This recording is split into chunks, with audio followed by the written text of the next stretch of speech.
The story begins during World War II. A Japanese businessman named Saito is being transported back to Japan along with other prisoners, where they're expected to be forced into slave labor.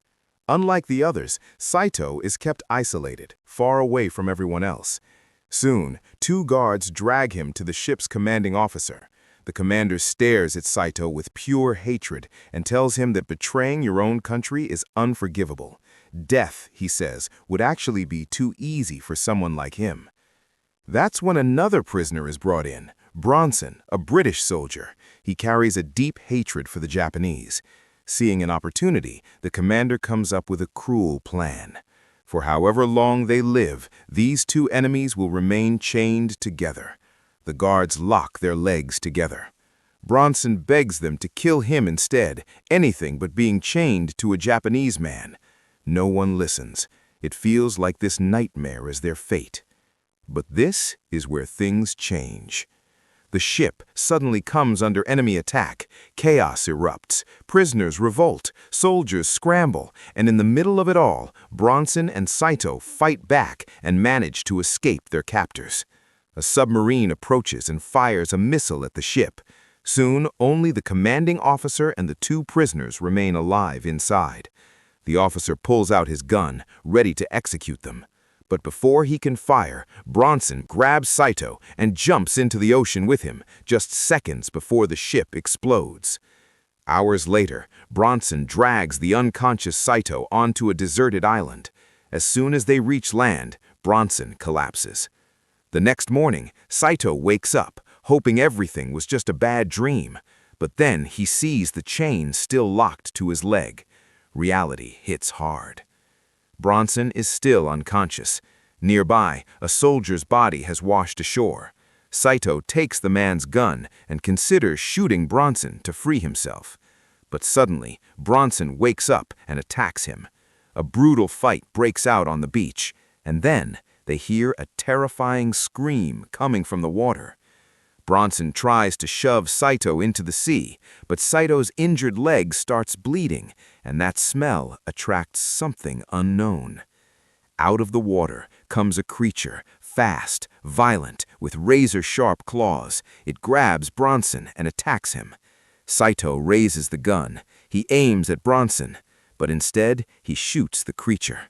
The monster retreats into the water. Bronson is badly hurt. In that moment, both men realize something terrifying. Whatever lives on this island is far more dangerous than their hatred for each other.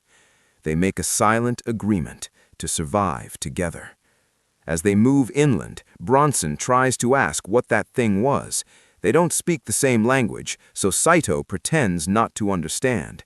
But his face says otherwise. He knows exactly what they saw. Saito grows quiet, lost in thought. He begins to believe there's no way out, that death is inevitable. But Bronson stops him. He gives Saito the gun's last bullet and makes it clear if they're going to survive, they'll have to fight this thing together. They find supplies washed up on shore. Bronson offers Saito a cigarette, but Saito refuses, sadness filling his eyes. While scavenging, Bronson finds the body of a young soldier, his own comrade. He breaks down, saying the boy had his whole life ahead of him. If this war had never started, he'd still be alive. Saito doesn't understand the words, but he understands the pain. He gives Bronson water. Together, they prepare for the night. They build a small camp. Bronson struggles to put on his shoes because of the chain. Saito realizes he took boots from a dead soldier, boots too big for him. He offers one to Bronson. Bronson refuses. He doesn't want to touch anything Japanese. Later, Saito catches crabs and offers them to Bronson. He hesitates, but finally accepts. When the crab falls into the dirt, Saito gives him his own food instead. Slowly, barriers begin to fall. Bronson introduces himself properly. Saito learns his name, and then shares his own. They try cutting the chain. It doesn't work until Saito points out a weak spot. With a few strikes, the chain loosens. Now it's Bronson's turn. He hesitates, nervous, but trusts Saito. As Saito swings, Bronson jokes that he can't watch and covers his eyes. One clean hit, and the chain breaks. They celebrate quietly, but their noise attracts something in the darkness. They sense they're being watched. Later, they discover footprints. As Saito examines them, voices interrupt them, Japanese soldiers with another prisoner. Bronson fears Saito will betray him. Instead, Saito hands Bronson his weapon and tells him to hide. Saito stays behind, acting calm. The soldiers trust him, unaware he's been labeled a traitor. But the real danger is standing right behind Bronson. A soldier claims only a few survived the shipwreck, the rest drowned. Suddenly, Bronson realizes the creature is near. He freezes in fear. The soldiers begin to suspect Saito. They uncover his chain marks and realize he's the traitor from the rumors. They threaten to kill him unless he reveals where the British prisoner is. Then, a monstrous roar echoes across the island. Panic erupts.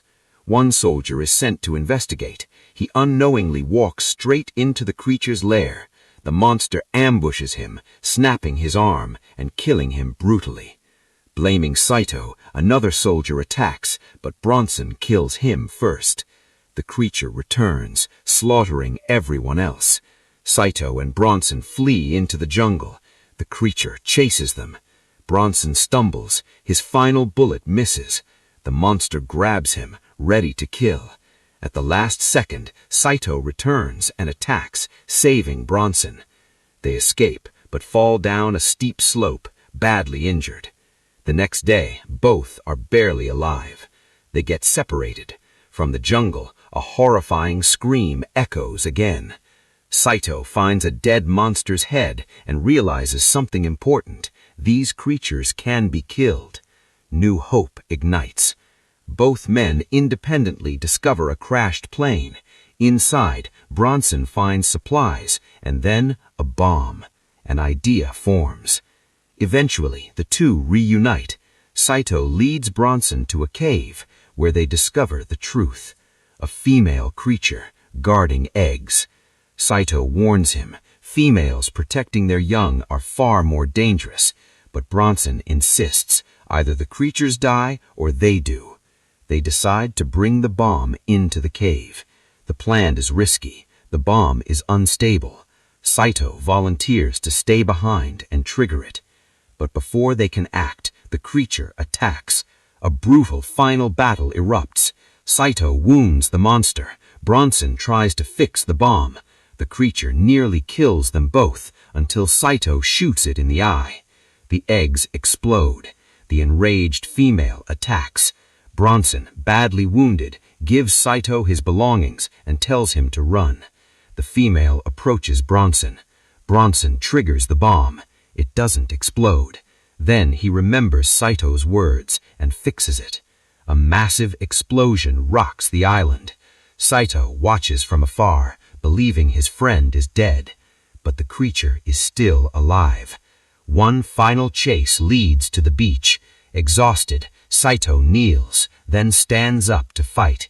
In a final clash, he kills the creature. Hours later, Saito wakes up on an American ship. An officer questions him, asking about Bronson. Saito stays silent. When asked about his crime, he admits he killed his own commander to save his men. As the ship sails away, Saito looks back at the island. In the distance, more creatures can be seen. The island still belongs to them. And that's the story.